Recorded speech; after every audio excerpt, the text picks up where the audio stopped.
मैं मनीष स्वागत करता हूं आपको अपने इस यूट्यूब चैनल पे। दोस्तों, ग्रुप डी के लिए एक बहुत बड़ी अपडेट है। कुछ दिन पहले ही एक इग्रामा पैनल आया था आपके ग्रुप डी में। अब चूंकि इग्रामा, बारहमा, तेरहमा इस तरीके से अगर सो ऑन कंटिन्यू करते तो लगभग ख़त्म ही नहीं होता। तो इसी पॉइंट को डिस्कस करेंगे कि अब जो इग्रामा पैनल है उसके बाद चीज़ें ख़त्म हो गई है और नए रिक्रूटमेंट के लिए अब बच्चों को लिया जाएगा। इसमें क्या चीज़ें दे रखी है अभी अभी जो नोटिस आई है डिस्कस करने वाले। चैनल पर नए तो सब्सक्राइब कर लीजिएगा। देखिएगा, ये एक नोटिस आई है, ये मुंबई की तरफ से। यहाँ पे देखिएगा, ये जो नोटिस है वो कल के डेट में 3/10/2024 के डेट में आई है।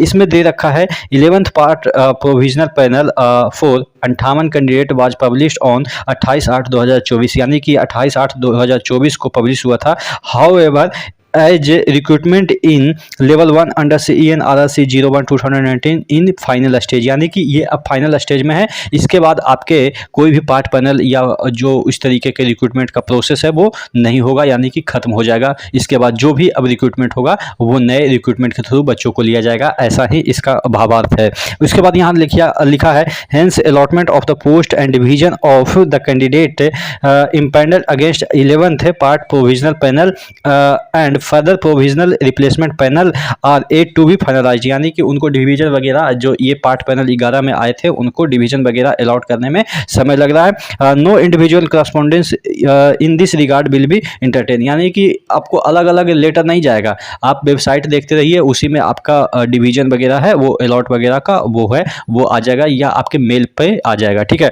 तो इसके लिए करस्पॉन्डेंस नहीं किया जाएगा कि आपको पत्र भेजा जाएगा, ऐसा कुछ है। तो अच्छी बात है कि अब कम से कम जाके 2019 का वैकेंसी जाके अब 2024 के लास्ट में लगभग क्लियर हो रहा है। क्योंकि अभी देखिए 10वां महीना चल रहा है, अभी उनका डिवीजन अलॉट होगा, ज्वाइनिंग होगा तो 2024 तो निकल ही जाएगा। तो अब बात कर लेते हैं कि देखिएगा 19, 20, 21, 22, 23, 24 6 साल चल रहे हैं रिक्रूटमेंट एक वैकेंसी के लिए और ग्रुप डी का। अब बात कर लेते हैं कि जो नए रिक्रूटमेंट आएंगे क्या वो इसीलिए ये वाला जो है वो फाइनल स्टेज में है कि अब जितने भी बच्चे आएंगे वो नए रिक्रूटमेंट के थ्रू आएंगे। एक दिन पहले एक वीडियो और मैं बनाने वाला हूं जिसमें कि एक सर्विसमैन को एक्सटेंशन मिला है, जिसमें ये कहा गया है कि 3 महीने और भी आपको सर्विस देनी है, उसके बाद नए बच्चे आ रहे हैं तो उसके बाद आपको हटा दिया जाएगा। उसका वीडियो शाम तक मैं रिलीज कर दूंगा। तो कहने का मतलब ये है कि अब माहौल बन रहा है नए बच्चों को लेने के लिए, नए रिक्रूटमेंट के थ्रू बच्चों को लेने के लिए। तो इस तरीके से आप ये माने कि अच्छी खासी इस बार नई वैकेंसी आने जा रही है।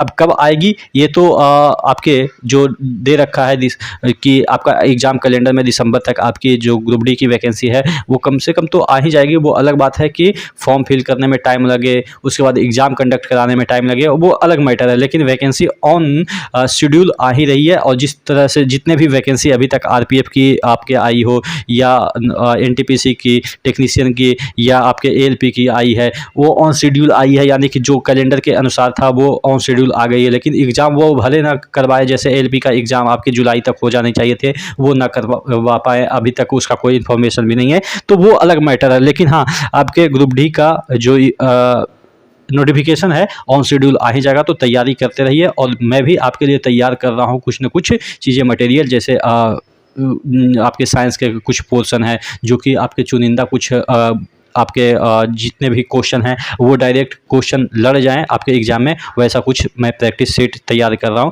जो कि आपको मैं दूंगा एग्ज़ाम से पहले मैं दे दूंगा, जिससे कि आपका ऑन द साइट एकदम से पक्का तैयारी हो जाए। ठीक है, तो नेक्स्ट वीडियो में मिलते हैं, तब तक के लिए जय हिंद।